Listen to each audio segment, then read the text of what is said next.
Tim and I each picked two or three books we want to try to tackle this summer and a couple of road trips we want to do. What's up first? Is it reading? Reading is first, and I think you're first with the books. Okay. If It took me a let me second, pull out my and you're going to thing see, here. Tim, I love all that this time picture, by doing the this. way. Well, the reader. I love the I reader. knew you would like the reader. I sit around in my Skivvies with the like beer. You that, sit around with your beer, with your tighty whities on, reading a book. Skivvies John, is that how you read in the weekend? perfect 20-something body. Waiting for a call back for a model shot, probably. Reading War and Peace. Yeah, well, it's the right side up. All right, so my two books that I put up here for the summer are a book by William Shatner. My mom actually read and highly recommended. I was surprised by this, by the way. Right. But it was a book about Leonard Nimoy, and it's called My Friend. Here we go. Now, interestingly, the two men, Bill Shatner and Leonard Nimoy, were really close friends for long after Star Trek ever was a show and even through the movies. But something happened at some point, and Leonard Nimoy just stopped talking to Bill Shatner. And it Didn't bothered. they say Shatner was a bastard? He could be very egomaniacal and kind of, but this is a loving homage he wrote about Leonard, and there's nothing bad in it. But there was a point where their friendship just stopped, and it was kind of saddening to him. It was about 4 years before Leonard Nimoy passed away, 4 or 5. And the other book I'd like to read is a sci-fi book that's up for the Hugo Awards. No. Yeah, it's called Nine Fox Gambit. It won the Hugo and the Nebula Awards last year, if I'm not mistaken. And Is this dystopic? Takes place in No, no, 2030. no, There's this no water. There's no air. There's a disease.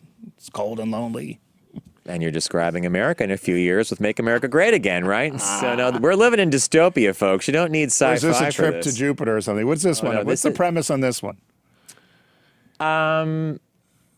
It's basically the story of a woman coming to grips. She's a career military person, and some kind of thing goes wrong, and she's caught in the crosshairs. So it's kind of like one of those. It's almost like a courtroom drama, if I'm not mistaken, but it doesn't happen in a courtroom. But it's a very interesting book, and it's hard to get into because the author creates a world so unusual, and he plays like you know all about it, and that's part of the interesting thing about it. But I began reading it, I had to put it down because it was a harder read than normal. But that's on I have the book already. It's on my Ever list. start reading something and just stop? Oh yeah, yeah. It took me years, by the way, before I learned to gave do myself that. permission, because I was taught if you start a book, you got to finish a book. That's your mother, cracked. Cracky on there. All right, so those are my books. What are your books? Well, I'm all about truth, John, and fiction or nonfiction. That's Yeah, you're all about truth. Yeah, there you So go. John Meacham wrote a book called Franklin and Winston, and Is this John Meacham? yeah, so it talks about the friendship of Franklin Delano Roosevelt and Winston Churchill. And particularly the thing that I'm most interested in is for 24 days, very secretly, Winston Churchill moved into the White House. He stayed there for 24 days, he and the family, right before Christmas. And they said he was just wandering the hallways, drinking scotch, smoking cigars, boozing it up all day long. He would nude half the time. They said the staff, the ushers at the White House were so unnerved by it because he would wander around nude, and he wore a onesie once in a while, they said. But generally when he was in his room, he was nude, and late at night he was nude. But it talked about their friendship and about how they essentially won World War II and all the far-flung places they traveled together, from Tehran to Casablanca to D.C. So I wanted to read that. The other one was recommended by one of our listeners on Facebook, so thank you. It came from Randall, and I never heard of this person. Her name is Betty Peck. Do you know who she is? No. I'm sorry, Betty Pack. And the name of the book is The Last Good Night by Howard Blum, and it comes out. It came out this April, 2017. So it's about the woman. It's about. She was a spy. She was known as the Mata Hari from Minnesota, and Okay. she was the greatest unsung heroine of the war, according to General Donovan.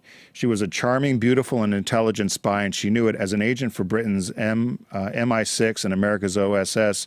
During World War II, these qualities proved crucial to her success.